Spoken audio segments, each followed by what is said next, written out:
राधे राधे महाराज, आपके चरणों में कोटि कोटि प्रणाम। गुरुजी, मैं अपने जीवन के हर क्षेत्र से असफल रही हूँ, फिर चाहे वो व्यापार हो या संतान प्राप्ति। क्या मैं ये समझ लूं कि मेरे पाप कर्म नष्ट हो रहे हैं?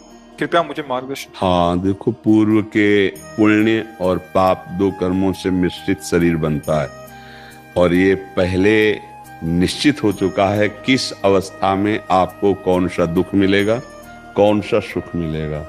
अगर आपके भाग्य में संतान योग नहीं तो आप कुछ भी उपाय कर लो, आप कुछ भी कर लो, सफलता नहीं प्राप्त हो सकती है। संतान योग है तो बिना प्रयास के उसका लाभ मिल जाता है। ऐसे ही यदि आपके पाप प्रबल हैं तो आप कुछ भी पुरुषार्थ धन प्राप्ति के लिए करो, वहां आपको हर बार हार सहनी पड़ेगी, हर बार असफलता सहनी पड़ेगी आपको। अब आपका मनुष्य जीवन केवल इसी असफलता या सफलता के भोगने के लिए नहीं है। ये तो पशुवत जीवन हो गया भैया, जो हमारे भाग्य में लिखा है वही हम भोग रहे हैं। अब नवीन कर्म करो जिससे उसको तुम रोक सको, जो आ रहा है बुरा प्रारब्ध उसको रोक सको। वो है भगवान का आश्रय, भगवान का भजन। अगर भगवान का आश्रय नहीं है और भजन नहीं है, नाम जप नहीं, मंत्र जप नहीं, तो इन चुट्ट पुट्ट छोटे कर्मों में इतनी ताकत नहीं तुम्हारे प्रारब्ध को विध्वंस कर दे या तुम्हारी असफलता को सफलता में बदल दे। वो भजन से ही होता है। मनमानी आचरण करें और हम भगवान से विमुख होकर सफलता चाहें तो हमें लगता है कि ब्रह्मा में भी इतनी सामर्थ्य नहीं कि वो हमें सफल बना सके। भगवान के आश्रित हो जाओ, नाम जप करो, वो है कर तुम अकर तुम अन्यथा कर तुम सर्व समर्थ ईश्वर। जैसे हम कई बार बताया है कि मुकदमा में हम हार जाएं और हमको फांसी की सजा मिले, जज दे दे। अब एक ही उपाय है, राष्ट्रपति क्षमा कर दे तो सारा वकील और जज का जो सब निर्णय है वो धरा रह जाएगा। एकमात्र केवल उपाय कि राष्ट्रपति हमारी क्षमा याचना स्वीकार कर ले और वो क्षमा कर दे। ऐसे ही हमारे शुभ और अशुभ कर्म, कानून पक्का है हमारे भगवान का, वहां कोई घूस नहीं चलती और वहां किसी भी प्रकार का धोखा नहीं होता कि भाई गलत साबूत पेश करने के कारण निर्दोष को दंड दे दिया है। वहां किसी की गवाही की जरूरत नहीं है। हमारे जो न्यायाधीश धर्मराज जी हैं, वहां किसी गवाही की जरूरत नहीं। वो एक सेकंड में मन के अनुसार जो जो तुमने किया है वो सब पढ़ करके तुरंत एक सेकंड में सबका हिसाब होता है।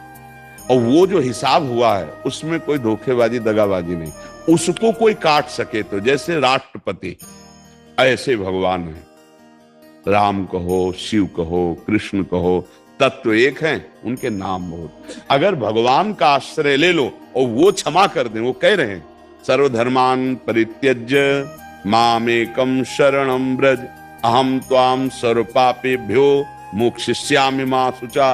तुम मेरी शरण में आ जाओ, मैं तुम्हें समस्त पापों से मुक्त कर दूंगा। वो तो कह रहे हैं ना, आ जाओ। तो आप भगवान का आश्रय ले लो और नाम जप करो। ये नाम जप तुम्हारे पाप प्रवृत्ति अशुभ सबको विध्वंस कर देगा और फिर ऐसी सफलता मिलेगी अंदर और बाहर दोनों जगह, अध्यात्म सफलता और बाहरी सफलता भी। अगर देखो इस संसार में पैसे नहीं है तो तुम्हें कुछ नहीं मिलेगा, चाहे जहां टहले हो। प्यास भी बुझानी है तो 10 रुपया तो होना चाहिए बोतल के लिए, समझ रहे ना। ऐसे ही इस संसार में पुण्य चाहिए तुम्हें सफलता के लिए। असफलता पाप बार बार आपको टांग मारेगा जो आपने कर्म किए। इसीलिए हम कहते हैं आजकल नए बच्चे को समझ ही नहीं रहे। ये जो मनमानी आचरण बेविचार समाज में फैल रहा है ना, सफलता दुर्गति भैया, तुम्हारे मन की दुर्गति, तुम्हारे तन की दुर्गति, तुम्हारे आचरण जो हैं वो तुम्हें कभी सफल होने नहीं देंगे। ये आज जो नए नए बच्चों में व्यसन फैल रहा है, बेविचार फैल रहा है, मनमानी आचरण फैल रहे हैं, आगे चल करके बहुत इनका जीवन दुखमय होगा, ये समझ नहीं पा रहे हैं। सफलता कहाँ मिलेगी?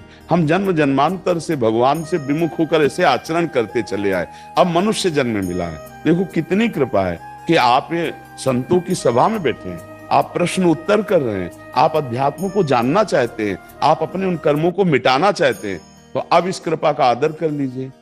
बार बार कह रहे हैं जिसको संसार में और अंदर हृदय में दोनों जगह सुख और शांति और उन्नति चाहिए, वो भगवान का नाम जप करे। गोस्वामी जी खुली बात कह रहे हैं, राम नाम मणिदीप धर जीह देहरी द्वार तुलसी भीतर बाहिरहु, जो चाहस उजियार। उन्नति चाहते हो, प्रकाश चाहते हो, सफलता चाहते हो, और भगवान से विमुख हो, मनमानी आचरण कर, कभी नहीं हो सकता। अगर चाहते हो तो हृदय में भी प्रकाश ज्ञान का हो जाएगा, बाहर भी प्रकाश हो जाएगा। आप नाम जप करो, प्रियाजू का नाम जप करो, लालजू का नाम जप करो, राधा राधा राधा राधा, कृष्ण कृष्ण राम कृष्ण हरि। कितने भगवान के मंगल में नाम। हमारी तो शास्त्र सम्मत बात है, नाम जप नहीं करोगे तुम्हें कोई नहीं बचा सकता, क्योंकि तुम्हारे कर्म ऐसे हुए हैं और आगे होते रहेंगे। जब हमारे पास ज्ञान ही नहीं तो हमसे फिर पाप कर्म बनेंगे और उनका फल भोगना पड़ेगा। हम सोचेंगे असफलता क्यों मिल रही है, हमारे कर्म है। हमको अब अपने कर्म सुधारने पड़ेंगे, मिटारने पड़ेंगे। मिटारने की सामर्थ्य सिर्फ भगवान में है, भगवान के नाम में है। ये सामर्थ्य ब्रह्मा जी को नहीं। ब्रह्मा जी रच सकते हैं, मिटार नहीं सकते हैं। उस भावी को मिटारने के लिए भगवान का नाम, भगवान का आश्रय, इसे सबसे प्रार्थना है। ये मांस, मदिरा, नशा, विचार, ये गंदी गंदी बातें सोचना, गंदी गंदी बातें मोबाइलों में देखना, ये तुम्हारा सर्वनाश कर देंगी।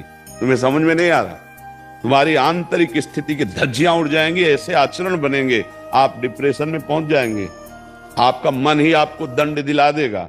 कितने ऐसे बच्चे नए नए आए जिनको देख करके तरस लगता है कि अगर इनको सही शिक्षा मिलती तो इनका जीवन सफल हो जाता। वो बार बार यही कह रहे हैं, मैं अब शरीर को नष्ट करना चाहता हूं। क्यों? आचरण बिगड़ गए। सबसे बड़ी सफलता है चरित्र पावन होना। इसे कोई देख रहा है? हमारे समाज को देख रहा है? ऐसा अपने जीवन को देख रहा है? आज हमारा चरित्रहीनता पे पूरे कदम उठते चले जा रहे हैं। जहां ब्रह्मचर्य, जहां संयम, वो सब भूलते हम चले जा रहे हैं। अब हम चाहे उन्नति, तो मेरी समझ में तो नहीं होता कि उन्नति हो जाएगी। मन तुम्हारा तुम्हें दंड देने लगेगा, मन जलाने लगेगा। तो इसलिए हमारी प्रार्थना है, सबसे प्रार्थना है, ये गंदे आहार, गंदा आचरण छोड़िए, भगवान का आश्रय लीजिए, पवित्र आहार कीजिए, और राष्ट्र सेवा, समाज सेवा, ये सब भगवान की सेवा के अंतर्गत आता है। कोई महात्मा कितना भी भजन करे, बाद में उसे समाज सेवा में आना पड़ता है, क्योंकि समाज का अन्न खाया है। और समाज में जब तुम पैदा हुए समाज की, तो अब सेवा करके जाना पड़ेगा। देखो, ये संत महात्मा जो विचरण करते हैं, भिक्षान्न डालते हैं, उपदेश कर, इनका विचरण करना ही जगत मंगल के लिए है, क्योंकि भजन करते हैं। इनकी शरीर से वायु, इनका दर्शन, इनका संभाषण सबके पाप नष्ट करता है। तो ये जगत मंगल करना ही पड़ेगा। ऐसे ही आप समाज सेवा करनी पड़ेगी।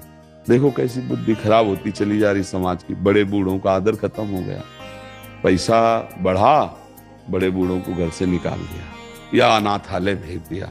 अरे भाई, इस समय उनकी सेवा की जरूरत है, उनकी सेवा कर लो तो भगवान प्रसन्न हो जाएंगे। तो बड़ा समय विपरीत होता चला है। तो इसलिए हमें लगता है सब सतमार्ग के अनुसार चलो, अध्यात्म के अनुसार चलो, तो हृदय भी शांत हो जाएगा और बाहर भी सफलता मिलने लगेगी। सच्ची मालूम, आप लोग समझते होंगे कि संतों को मेहनत नहीं पड़ती। हमें लगता है जो संतों को मेहनत पड़ती है, वो मेहनत किसी को नहीं पड़ती, क्योंकि उसी मार्ग से चले। भैया, जब काम सताता है ना, मन में क्रोध आता है ना, लोभ आता है, मोह आता है, तो देखो तुम्हारी हालत क्या होती है। और वो उसे युद्ध करके परास्त करके वो बैठा है शांत ऐसे, उस जलन को सहा है। तभी तो महात्मा कहा गया है। क्या आप नहीं सह सकते? एक पत्नी व्रत रख के, एक धर्म में, एक सीमा में रहकर पवित्र आचरण करते हुए नाम, अभी सुखी हो जाओगे। अभी आपको आनंद का अनुभव करो। इधर उधर गंदी बातें, गंदा चिंतन, तो हमें लगता है सफलता कैसे मिल सकती है? अगर सफलता मिलेगी भी तो आगे परिणाम में असफलता आ जाएगी। आप देख लेना, चाहे जिस पद में हो, चाहे जिस वैभव में, हमारा शब्द याद कर लो। यदि अधर्म से चलोगे, अधर्म आचरण करोगे, तो तुम्हारा आखिरी परिणाम जो होगा वो बहुत दुखद होगा, वो खुद देख लेना। इसलिए सबसे प्रार्थना है, गंदे आचरण छोड़ो, गंदा नशा छोड़ो, भगवान के आश्रित तुम्हारा मानव जीवन है। तुम कोई पशु थोड़ी हो। मनमानी आचरण नहीं। और हम केवल सुख दुख भोगने नहीं आए, हम परमानंद भगवत प्राप्ति करने आए। मानव जीवन मिला है साधन धाम मोक्ष कर द्वारा, पाई न जे परलोक समारा। चाहे स्त्री हो चाहे पुरुष, आचरण शुद्ध करो, खान पान शुद्ध करो, भगवान का नाम जप करो और अपने कर्तव्य का पालन करो। देखो, भगवत प्राप्ति भी हो जाएगी और आनंद भी हो जाएगा। अगर ऐसे चलोगे तो फिर आप जैसा भगवान प्रेरित करे। हमें तो लगता है हमारे समाज को अध्यात्म की अत्यंत आवश्यकता इस समय है। अगर अध्यात्म नहीं समझ पाएंगे तो बहुत हानि हो जाएगी। बहुत हानि होती चली जा रही है। नए नए बच्चे नशे में आकर के अपने माता पिता का अपमान कर रहे हैं, संपत्ति का दुरुपयोग कर रहे हैं, जीवन का दुरुपयोग कर रहे हैं। अध्यात्म ये सुधार सकता है।